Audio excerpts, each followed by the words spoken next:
Hello and welcome back to the Beta YouTube channel. Today I have filmed a day in the life of what it's like working for a tech startup in London during the quarantine and everything that's going on. So what is it that I actually do? Well, I work for a tech startup that builds digital products for large corporates, small to medium-sized businesses, and startups that have perhaps got their first round of fundraising in, and we help build their first digital products, MVPs, or scale existing products that they've had. And we scale these products in whatever way that our clients need, whether that's driving more sales to them, creating a more efficient process, or just automating what would have been a lot of manual tasks before. So that's the company that I work for, but my role within that is actually an Agile coach. So as an Agile coach, I work with a team of developers on a day-to-day basis, and my job is thinking about digital development as almost like a manufacturing line. So how quickly and how efficiently can we go through this process of ideation of what's this single piece of work that needs to be done? Perhaps it's a feature on a website or the back end of a platform. What's the process it's got to go through from a developer picking up this work and having the idea to actually writing the code, getting it pushed to the server. I won't bore you with the details, but basically getting it to finished. So on a day-to-day basis, usually when I'm in the office, I'm actually talking to developers face-to-face and helping them unblock issues there with them. So going remote does have its challenges where, I have to actually now call up instead or send a message via WhatsApp or Slack, which isn't as effective as being there in person. So that's one part of my role. And another part of my role is actually focusing on the growth side of the company. Now, the growth side involves in hiring more software engineers and focusing on growing the number of developers we have so that we can work on more projects and grow as a company as a whole. But I have had to adapt. When we usually do face-to-face interviews, we're now doing it over a Google Hangout call, and all the sort of personal details that you get to know when you meet someone in person. It's harder to get through a camera. As you see in my day-to-day now, I have a lot of meetings, a lot of calls, and doing this remotely, it hasn't changed the routine too much, but it's also about how to stay motivated throughout this. Good morning and welcome to the day in the life of a London tech startup at home whilst all this is going on. So I want to give you an insight into what it's like working remotely for a tech company on a day-to-day life at the moment. It's slightly strange, but hopefully you can get some insights and maybe I'll drop a few bits of tips of how to keep up productivity and morale, as it's a very strange way, but strange way of working. But yes, going to get started now. I'm just having my breakfast. It's about 9:15 in the morning, so going to get started in about 15 minutes. So yeah, let's get into it.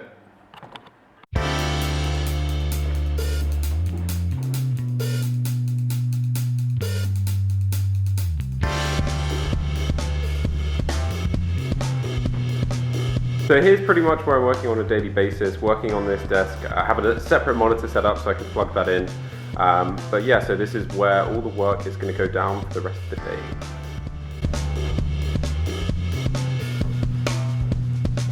So it's been quite a busy morning. I had lots of calls and getting through emails, and the time's flown by, so it's about midday now. But it's been a fairly productive day, and I think the way we're trying to keep up with communication is it's very easy to just go on WhatsApp or Slack and try and message people, but trying to have as many calls, Google Hangouts, and actually hear people's voices and see their faces has probably been one of the most effective ways for us to remain in communication and also remain sane. So I've got another call that I need to jump into now, and then I'll probably take lunch at 1 p.m.-ish.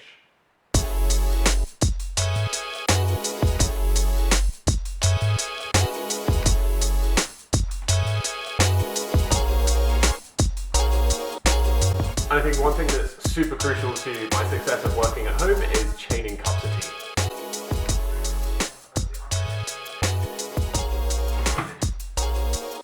Okay, so the morning is over. I've just taken an hour for lunch just to relax, watch some YouTube videos and chill out. But now it's back to a busy afternoon, more calls. I think I have a couple of interviews that I have to do. But other than that, I think it's just lots of meetings this afternoon. So it's just not much has really changed in terms of the schedule of the day-to-day. It's more so just keeping yourself motivated in the times that you're not surrounded by lots of other people. So yeah, I think having meetings in a packed day and making sure that it's all planned out is very helpful. So yeah, just going to get straight back to it. So it's around about 3 p.m, coming up to 3:30 p.m.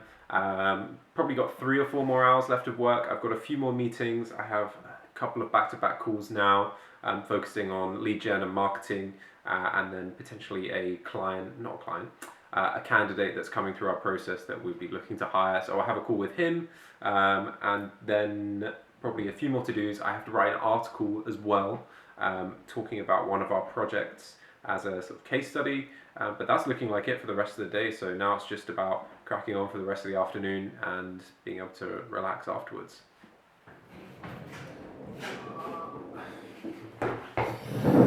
Just about to hop into my afternoon call again. I've got another cup of tea and mango and lychee because I am very extra and I drank too much caffeine today. But yeah, let's just plow through it this afternoon. Okay. So is the reattend work, is that likely to be finished this sprint or this week? Because I don't know when your sprint's finished. So then after that, what's the priority after the reattend stuff? Okay, cool. Okay, so it's around about 6 p.m. now, so probably going to finish up work in a second.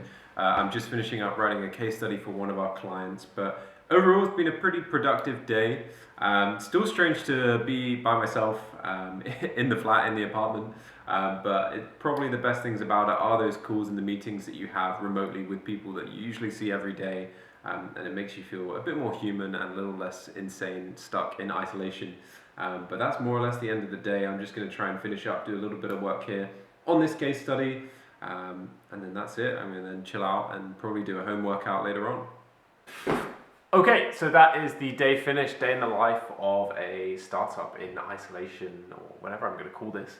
Yeah, it's been a productive day. A lot of things have been changing, and due to this environment, I'm constantly monitoring and having to have a lot of calls, but you know, work goes on as per normal, and some of the things I think is important to remember here is that for me, being busy and trying to keep things as normal as possible and using this time to work hard and seize it as an opportunity, it's a really great time to focus your brain, and for your mental health, keep focused on something, and having work here at Theodo and to create videos on YouTube is a really amazing way to keep yourself busy.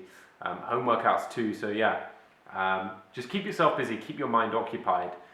It's almost like a muscle that you need to keep going, and then you can be able to take the evenings and relax. I know a lot of people are struggling with work and home separation, but make sure you do take the time and really separate it. Make sure you switch off and you don't reply to your emails, don't reply to your texts, unless of course absolutely necessary. But yeah, take that time to really relax, and you know, your mental health is super important during this time. Especially if you want to go out there and smash it and do well. So yeah, that was, I suppose, some thoughts from me that aren't very well organized, but yeah, there we go. I'd like to give 3 tips for me that have really helped with adapting to this work from home situation, so that if you're in a similar situation, whether you're at university or working in a job, whatever it is that you're doing, that you can make the most out of this time and feel productive during it. So the first one that's most important is making sure that you stay in this routine. It's so easy for me as well, when we usually start at 9:30 and I'm out of the house by 8 o'clock, that I stay in bed till 8:30 or 9 o'clock even, and then roll out of bed. But I don't feel awake and prepared for the day. So I've made sure, the latest I'm out of bed is by 8 o'clock. I wake up, have breakfast, do my usual routine, maybe even go for a walk. I've done something that's like just even walking to the tube station and back that I would usually go to in order to feel that routine of going to work and mentally preparing myself. So stick to your normal routine, and it will make you, it will hopefully you can keep to your sleeping pattern, which people struggle with. But I think this is a super important tip, and make sure that you stick by it. The second that's really helped me, not only personally, but in work as well, is calling people regularly and having those, use technology, use Google Hangouts, Skype, Slack, whatever technology that you want to be able to have video calls with people and stay connected.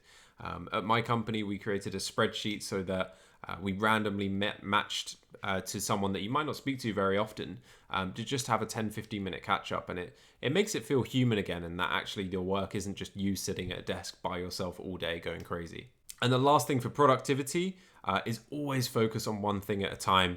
I have a million things to do on my to-do list, and it's even easier at home when no one else is there to check up on you, to go, why are you focusing on all these things? Just do one thing good at once.